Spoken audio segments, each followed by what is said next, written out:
silence.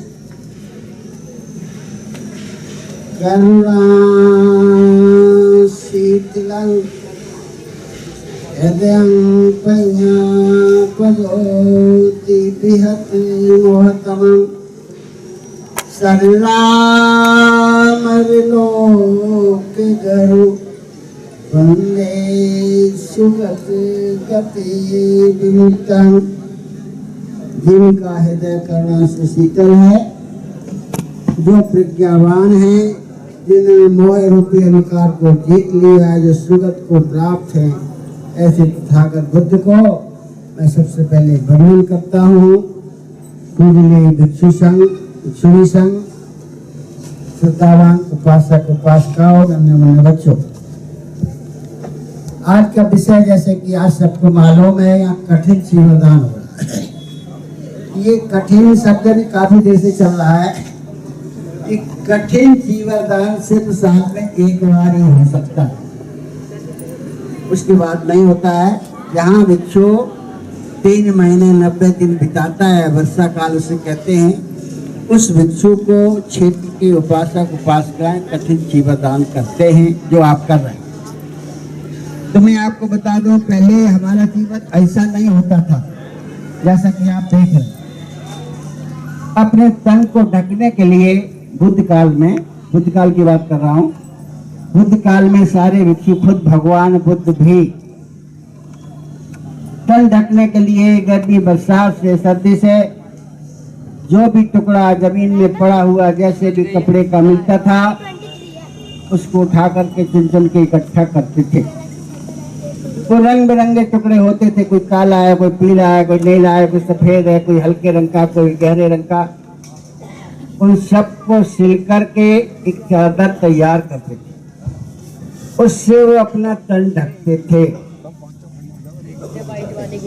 एक बार की बात है, जैसा कि आपने सुना भी है, कि एक जन्म देने वाली माँ होती है, एक पालन पोषण करने वाली माँ होती है। भगवान बुद्ध का नाम बचपन का सिद्धार्थ था, अभी एक चर्चा भी चल रही थी, उपासका ने भी अभी एक गीत गाया था। तो सिद्धार्थ गौतम जब बुद्ध बने, तो सिद्धार्थ गौतम को जन्म दिया था महामाया ने, और जन्म देने के साथ ही 1 हफ्ते के अंदर प्रलोक सिधार गए। उनका पालन पोषण उनकी मौसी प्रजापति गौतमी ने किया। तो पालन पोषण करने वाली माँ भी जन्म देने वाली माँ से कम नहीं होती है। आपने देखा होगा कि एक पौधा भी आप लगाते हैं, उसे सींचते हैं, खाद पानी देते हैं, और उसका कोई पत्ता भी तोड़ ले तो तकलीफ होती है। और जो किसी का पालन पोषण करता है, उसे किसी प्रकार की यदि अहित होता है तो कैसे बर्दाश्त कर सकते हैं। तो हाँ, भगवान बुद्ध, मैंने बताया है कि चादर रंग बिरंगी टुकड़ों की होती थी, तो उसमें हल्के रंग के कपड़े होते थे। तो कभी कभी भगवान क्या करते थे, ये छाल होती है पेड़ों की, इसको निकाल के पानी डाल के उसे पकाते थे, और उससे जो रंग निकलता था उसमें उस चादर को रंग देते थे। तो जो हल्के रंग के टुकड़े होते थे उन पर रंग चढ़ जाता और पहले से कुछ अच्छा हो जाता। इस तरह की चादर पहन करके भगवान व भिक्षु संघ बुद्ध काल में सभी अपना शरीर ढकते थे, गर्मी बरसात से बचते थे। एक दिन की बात है, भगवान तथागत बुद्ध किसी शमशान से गुजर रहे थे, और शमशान में एक मुर्दा का कफन पड़ा हुआ था। कफन आप जानते, नया कपड़ा होता है और देह पर नसीब होता है। तो उस कफन को भगवान ने उठा करके ओढ़ लिया, और प्रजापति गौतमी मौसी जिन्होंने उनका पालन पोषण किया था, आखिर माँ थी, पालन पोषण किया था, माँ से दर्जा कम नहीं होता है, तो माँ की ममता मचल उठी और बोले, भगवान इस कपड़े को उतार दो, ये कपड़ा आपको धारण करने लायक नहीं है। ऐसे मुर्दा धारण करते, मुर्दा पहनते, मुर्दा पे डाला जाता। भगवान बोले अपनी माँ से, प्रजापति गौतमी से कि तो क्या हुआ, कितने परिश्रम से हम टुकड़े चुन चुन के एक चादर बनाते हैं, उसे अपना शरीर ढकते हैं, मुझे कोई नया कपड़ा मिल गया तो मैंने धारण कर लिया तो क्या हुआ। प्रजापति गौतम कहते नहीं भगवान, ये आपके लायक नहीं है, इसे मुर्दा ही पहनते हैं, मुर्दा को ही डाला जाता है, आप इसे उतारिए। भगवान प्रजापति गौतमी को समझाते हैं कि भाई कितने कठिन परिश्रम से हम चादर बनाते हैं और नया कपड़ा मुझे मिल गया तो इसमें क्या बुराई है। प्रजापति गौतमी भगवान को समझाती है, भगवान प्रजापति गौतमी को समझाते हैं। आखिर भगवान ने वो कपड़ा नहीं उतारा तो प्रजापति गौतमी ने निश्चय किया कि अच्छा भगवान को मैं नया कपड़ा बना के तब जो है प्रजापति गौतमी ने, जैसा कि अभी चर्चा चल रही थी, कपास से बिनौले अलग करके उससे सूत काटा अपने हाथ से और सूत काट करके उससे कपड़ा बुना और उसके किनारे सिल करके उसको रंगा, रंग करके जो धुस्सा तैयार हुआ उसको भगवान को ऋषंग को दान किया, इसलिए इसका नाम कठिन चीवट पड़ा। आप लोग देख रहे हैं, आप ये चीवट ऐसा अभी भी नहीं आया, एक धुस्सा ही तो तैयार हुआ था ना। बात समझ में आ रही, जैसा अभी कुछ दिन पहले अभी भी बनाते हैं, कहीं कहीं जो धुलाए होते हैं धुस्सा सा तैयार होता बेचते भी है, तो धुस्सा सा वो रंग करके उसको पहनते थे, ऐसा चीवट का रूप था।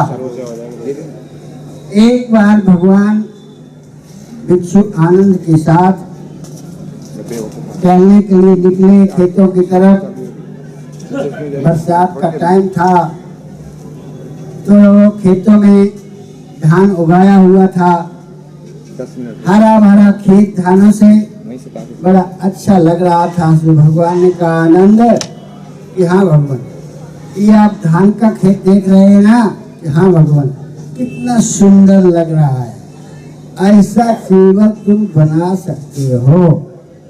तो ये आज जो हमारा चीवर है ये धान का खेत है, उसका नक्शा है।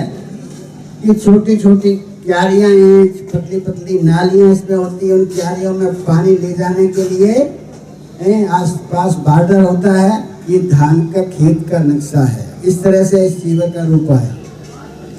अब चलते हैं आगे, जो कुछ समय मिला है तो कुछ बात करनी पड़ेगी आगे में।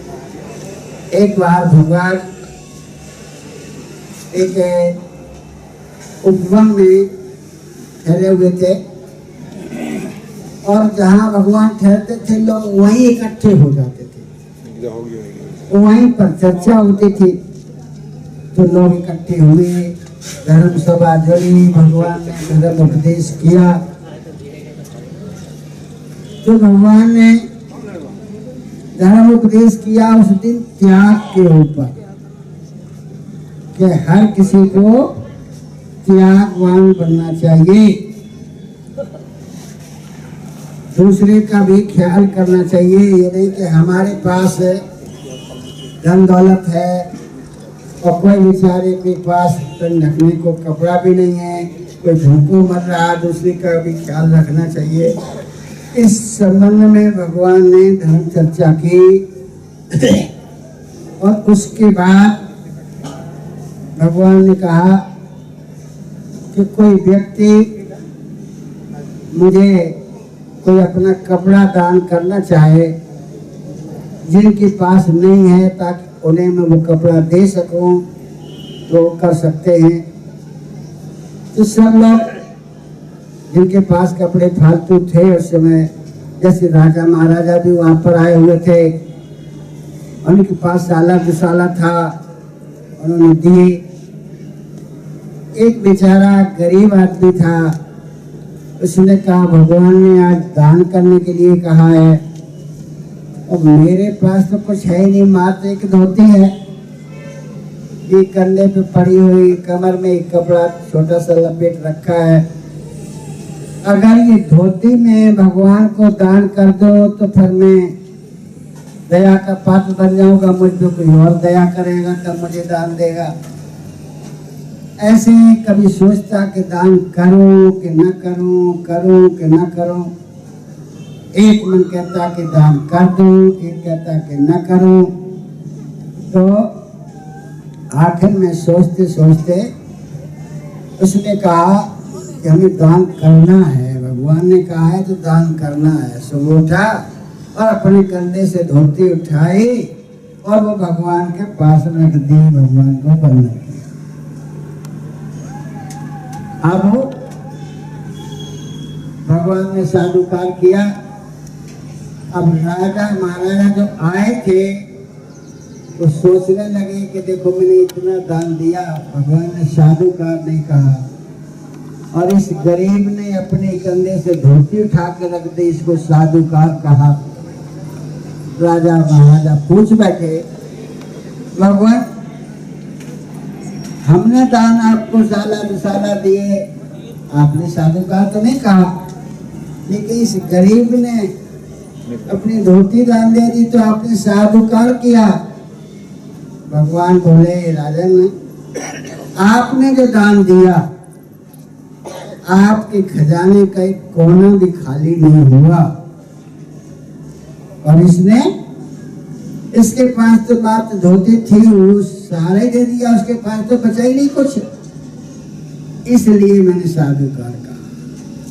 जब राजा को बात समझ में आई तो राजा ने क्या किया, तमाम साला दुसाला लाए थे, छोड़ दो सब वो अपने आप हो जाए। सो एक दुसाला उस गरीब को दान दिया। उसने क्या किया कि वो दुसाला लिया थोड़ी देर और वो भी उठा के भगवान के पास रख दिया चरणों में, उसको भी दान कर दिया। अब राजा सोचने लगा तो भाई इसने तो वो भी दान कर दिया, इसके बाद तो फिर नहीं बचा कुछ। फिर रथ से निकाला दुसाला, फिर एक दान कर दिया, और उस गरीब ने उठा के वो भी दान कर दिया भगवान को। इस तरह राजा के पास जितने साला दुसाला थे वो दान करते गए, और वो बेचारा सब भगवान को दान करता। लास्ट में राजा जो था तो बोला कि भाई तू जीत गया, मैं हार गया। इधर क्या हुआ कि जब भगवान ने देखा कि जितना भी इसे दान मिला सब मुझे दान कर दिया, तब भगवान ने अपने पास से उसको एक दुसाला दान दिया। तो सबने साधुकार किया। देखिए, दान हर किसी को अपनी नेक कमाई से करना चाहिए। दान का महत्व जो समझता है वो करता भी है। भगवान ने दान की बड़ी महिमा बताई है। इस तरह से भगवान ने वहाँ पर लोगों के अंदर दान की भावना पैदा की। एक घटना और है। इसी तरह से एक बार का प्रसंग है कि ऐसे भगवान तो जहाँ भी जाते थे, जहाँ ठहरते थे, वहीं लोग इकट्ठे होने लगते थे। तो वहाँ एक जंगल में ठहरे हुए थे, उपासक लोग भी वहाँ बहुत आए हुए थे। भगवान ने सबको देशना की। भगवान की इतनी मधुर वाणी थी कि भगवान बोलते थे तो ऐसा लगता था जैसे कि अमृत की वर्षा हुई। इसलिए लोग बड़े ध्यान से भगवान का प्रवचन सुनते थे। उस समय भी भगवान की वाणी से अमृत की वर्षा हो रही थी, लोग बड़े ध्यान से सुन रहे थे। जैसे ही भगवान का प्रवचन समाप्त हुआ तो वहाँ एक महिला थी, गरीब, थोड़ी कहिए कि वो अपने मानसिक कमजोर थी, पूर्ण रूप से स्वस्थ नहीं थी और पूर्ण पागल भी नहीं थी। ऐसी स्थिति उस महिला की। कई दिन से वो भूखी थी, खाना की तलाश में घूम रही थी। बगीचे में पहुंची तो उसे एक आम मिल गया। तो उस आम को वो खाने लगे। इधर उसका ध्यान किया कि इधर तो बहुत सारी भीड़ है और यहाँ भीड़ में शायद हमें कुछ खाना मिल जाए, सारे इकट्ठे हैं तो यहाँ खाना पीना की व्यवस्था होगी तो मुझे भी मिल जाएगा। वो भीड़ में बड़ी आगे घुसने लगे। कुछ लोग उससे मना कर रहे, रोक रहे, अरे इधर मत जा, तो कहाँ जा रहे, अरे इधर मत जा, कहाँ जा रहे। लेकिन वो घुसती गई। भगवान ने देखा तो कहा आने दो। तब से रास्ता दिया, वो पहुंची तो उसने देखा कि सभी लोग भगवान को कुछ न कुछ दान दे रहे हैं। अब सोची कि अरे यहाँ तो सब लोग दान कर रहे हैं, मेरे पास तो कुछ है ही नहीं, मैं क्या दान दूं। आम उसके हाथ में था, उसको कुछ खा रही थी, कुछ खा लिया था वो झूठा आम, उसने वही बढ़ा दिया भगवान के आगे और भगवान ने उस झूठे आम को लिया और उस पर भी बोल दिया साधु साधु साधु साधु। तो आज राजा महाराजा फिर बोल उठे, भगवान मैंने आपको इतना दान दिया, सब जनता ने कितना दान दिया, लेकिन आपने साधुकार नहीं बोला और इस महिला ने आपको एक झूठा आम दे दिया और आपने साधुकार बोला। भगवान बोले वही बात कि राजन, तुमने जो दान दिया तुम्हारे खजाने का एक कोना भी खाली नहीं हुआ और इस महिला के पास तो कुछ बचा ही नहीं, सब कुछ दान दे दिया। ये आप खा रही थी, वो खाता हुआ भी दान दिया, अब इसके पास क्या बचा है, इसलिए मैंने कहा साधु का। तो देखिए दान की तुलना ऐसे नहीं की जा सकती कि उसने इतना दान दिया हमने कम दिया। ये डिपेंड करता है उसके धन पर कि उसकी कितनी आमदनी है, उसके पास कितना धन है। गरीब आदमी अपनी कमाई में से कितने प्रतिशत दान करता है और एक अमीर आदमी अपनी इनकम में से, आमदनी में से कितने प्रतिशत दान करता है, महत्व इसका है। ये तुलना नहीं की जा सकती कि उसने 100 रुपए दान दिए तो हम भी 100 रुपए दान दें। 100 रुपए किसी की मासिक आमदनी है बेचारे की, तो वो 100 रुपए कैसे दे सकता है, क्या खाएगा, क्या पिएगा। इसलिए उसकी आमदनी कितनी है, उसके पास धन कितना है और आपके पास कितना धन है, उसके प्रतिशत के हिसाब से धन की गणना होती है। इस तरह से अभी शायद जो है आप लोग घूम के भी होंगे, शायद तो लंबा प्रवचन न करें, ये फोन डिस्टर्ब भी कर रहा है, तो और किसी को काम देंगे।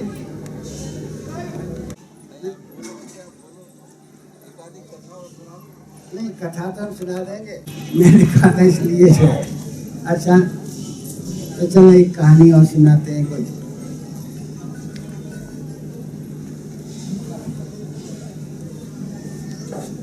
भगवान उसने कहा अभिवादनशीलस्य नित्यं बुधा पचायनो चत्तारो धम्मा वर्धन्ति आयुर्वन्नो सुखं। बनते जी प्रवचन दे रहे हैं बुद्ध विहार बहुजन हिताय बहुजन सुखाय। जो व्यक्ति अभिवादनशील हैं, हाँ चल रहा है, मैं देवेंद्र गौतम बोल रहा हूँ, आ जाओ जल्दी। उनको 4 चीजें प्राप्त होती हैं। सम्मान एवं अधिकार से आयु बोल रहा हूँ, आ बढ़ता जाओ। है, बल बढ़ता है, बल बढ़ता है, सुख बढ़ता है। इसमें कुछ खर्च नहीं होता अभिवादन करने में, लेकिन फिर भी आप 4 चीजें प्राप्त करते हैं। तो देखिए लेकिन शब्द लगा हुआ है यहाँ। कोई व्यक्ति यदि किसी को स्वार्थ बस अभिवादन करता है तो ये चीजें नहीं मिलती। जैसे आप किसी दफ्तर में जाते हैं, किसी अधिकारी के पास कि जो है हमें मेरी फाइल पे ये हस्ताक्षर कर देंगे, हमारा काम हो जाएगा, तो आप नमस्कार करते तो नहीं है। कोई किसी को भयवश नमस्कार करता है तब भी ये 4 चीजें प्राप्त नहीं होंगी। कोई जाओगा 2-3 फूल लगा के आ गया तो करोगा जी नमस्कार, तो नहीं। कोई किसी को औपचारिकता पूर्ण नमस्कार करता है तो अब ये 4 चीजें प्राप्त नहीं होती। मैं यहाँ से जा रहा हूँ, आप उधर से आ रहे हो, अब रास्ते में आमने सामने पड़ गए तो कहना पड़ा ना, कुछ किसी ने कह दिया नमो बुद्धाय बनते जी, किसी ने जय भीम ही कह दिया, कोई समझदार जानता तो बदनामी बनते कह दिया, सर में डंडा संभाल दिया और चले। तो नहीं, ये 4 चीजें प्राप्त होंगी। कब होंगी प्राप्त? जब कोई श्रद्धा के साथ अभिवादन करता है तो ये 4 चीजें प्राप्त। तो ये शक्ति श्रद्धा में है। अब इसका मैं एक उदाहरण दूँ तो उदाहरण में टाइम लगेगा, लेकिन सुनना पड़ेगा, आपने टाइम दिया तो। घटना है श्रावस्ती की। श्रावस्ती में एक ही दिन में अलग अलग परिवारों में 2 बच्चियों ने जन्म लिया। एक गरीब परिवार में बच्ची पैदा हुई और एक गरीब परिवार में बच्ची पैदा हुई। जो गरीब परिवार में बच्ची पैदा हुई उसके सर के केस सुनहले थे, तो केस के अनुरूप उसके माता पिता ने उसका नाम रखा कंचन केसा। लेकिन जन्म देने के बाद सिद्धार्थ को जन्म दे के माता उसकी परलोक सुधार के ऐसी ज्यादा दिन पालन पोषण को न कर सके और परलोक सुधार के माता पिता पालन पोषण किसी अन्य महिला ने किया। जैसा मैंने अभी बताया था कि पालन पोषण करने वाली माँ का दर्जा भी कम नहीं होता, उसने पालन पोषण किया है तो माँ ही है। धीरे धीरे बच्चे दोनों बड़ी होते हैं, दोनों सुंदर थे। जब किशोरावस्था में पहुंचे तो जो सेठ कन्या थी उसके मन में एक बात पैदा हुई कि मैं महलों की रानी बनूं, और उसे उम्मीद भी थी कि महलों की रानी में जरूर बनूं, क्योंकि शहर में कोई और दूसरी कोई ऐसी कन्या दिखाई नहीं देती। फिर ध्यान किया कि हाँ कंचन केसा है, वो सुंदर है, उसके केस सुनहले हैं इसलिए वो सुंदर लगती है। तो सोचा अरे राजा जो है अपने राजकुमार के लिए गरीब, उसके तो माँ बाप भी नहीं है, उसके साथ क्यों शादी करेंगे। लेकिन ध्यान किया कि उसके केस सुनहले हैं, क्या पता राजकुमार उसी कंचन केसा को पसंद कर ले। तो उसने सोचा कंचन केसा मेरे रास्ते में बाधा है, इस बाधा को दूर करने के लिए उसने उपाय सोचने लगी, किसी तरह से ये बाधा मेरी दूर हो जाए कंचन केसा तो मैं महलों की रानी जरूर बनूं। तो उसने एक आदमी को कंचन केसा के घर संध्या बुझा के भेजा कि उसके केस खरीद के लाओ। वो व्यक्ति जाता है कंचन केसा के घर और अपने मालकिन की तारीफ करता, हमारी मालकिन बड़ी दयालु हैं, गरीबों पर बड़ी दया करती हैं और तुम्हें इतना धन दे देंगी, इतना धन दे देंगी कि तुम सारे जीवन ऐश करो। तो उत्सुकता हुई उन्हें कि हमें क्या करना पड़ेगा, कि कुछ नहीं, तुम्हारे घर में कन्या है ना, ये हाँ कन्या है, उसके सर के केस बेच दो। केस का नाम सुनते ही बुढ़िया भड़क गई कि ना बाबा मैं अपने बच्चे केस नहीं बेचूंगी। लड़की भी समझदार हो गई थी, वो भी जानती थी कि नारी की सुंदरता केस होते हैं, केस विहीन नारी कुरूप होती है। तो बोली के ना माँ अपने में केस नहीं बेचोगे, ना बेटा मैं क्या केस बेचती हो, चिंता तो करती है। इस तरह से जब दोनों ने मना कर दिया तो लौट करके वापस गया और उसने जाकर के कहा कि उन्होंने केस देने से मना कर दिया। तो वो बड़बड़ाई, गारी भूखों तो मरती है और केस नहीं देते, लेकिन जबरदस्ती तो नहीं कर सकते। इस तरह से वो मन मार के रह गई। इधर क्या होता है, 5 भिक्षु भिक्षाटन के लिए निकले, निश्चय ही उनमें कोई अरहत भी रहा होगा। वीडियो चल रही है, उन्हें कहीं भोजन मिला नहीं, और वो कंचन केसा के दरवाजे से गुजरे। कंचन केसा बुद्ध ने भिक्षु संघ में श्रद्धा रखी थी, क्योंकि उनके माँ बाप भी बुद्ध के अनुयायी थे। तो भिक्षुओं को देख करके पहले श्रद्धा से अभिवादन किया कि बंदामी बनते। फिर उसकी नजर गई करे भिक्षा पात तो खाली है, भोजन का वक्त है, इसका मतलब भिक्षा भगवान को भोजन मिला नहीं, भगवान भिक्षु भूखे हैं। तो इसने इशारा किया अपने घर की तरफ, आइए। आगे आगे वो होली, पीछे से भिक्षु चल दिए। घर में एक छोटी सी खाट थी बिछाई, उसमें 5 भिक्षु को बैठे। कंचन केसा अपनी माँ के पास पहुंची। माँ से बोली कि माँ, घर में कुछ दाल चावल है? बेटी, आज तो अपने लिए भी दाल चावल नहीं, 5 भिक्षु भूखे हैं, उन्हें भोजन कहीं मिला नहीं। अब उन भिक्षुओं को भोजन कराने के लिए वो उपाय सोचने लगी, तो कुछ उपाय ना दिखाई दिया, क्योंकि उधार भी उसी को मिलता है जिसके पास लौटाने के लिए साधन। तो कैसे लौटाएगा ये बेचारी, कहाँ से लौटाएगी? उधार कहीं से मिल नहीं सकता। कंचन केसा बोली, माँ, उस दिन वो सेठानी हमारे केस खरीदने को कह रही थी, तो आज हमारे केस बेच दो, लेकिन भोजन करा। लाचार होकर के कंचन केसा की केस बुढ़िया ने काटे। उसकी माँ ने रुमाल में लपेट करके दौड़ी दौड़ी गई सेठानी के घर। सेठानी से बोली कि सेठानी, उस दिन तुम हमारी कन्या के केस खरीदने को कह रही थी, लो खरीद लो, आज मैं लाई। अब उस सेठानी सोचने लगी कि उस दिन तो उसने मना कर दिया था, और आज केस लेकर के हमारे दरवाजे खड़ी है, इसका मतलब मेरा काम तो हो गया। तो बोले कि नहीं, वो तो मुझे उसी दिन जरूरत थी, आज जरूरत नहीं है। अब बुढ़िया सोचने लगी, मैं तो दोनों दिन से लुट गई, घंटे भी घर में भूखे बैठे, और हमारी कन्या का भी मुंडन हो गया।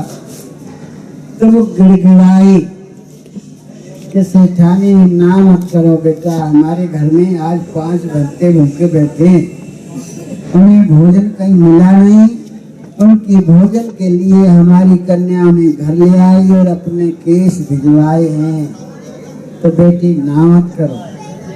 सेठानी बोली, अच्छा तो ये बात है।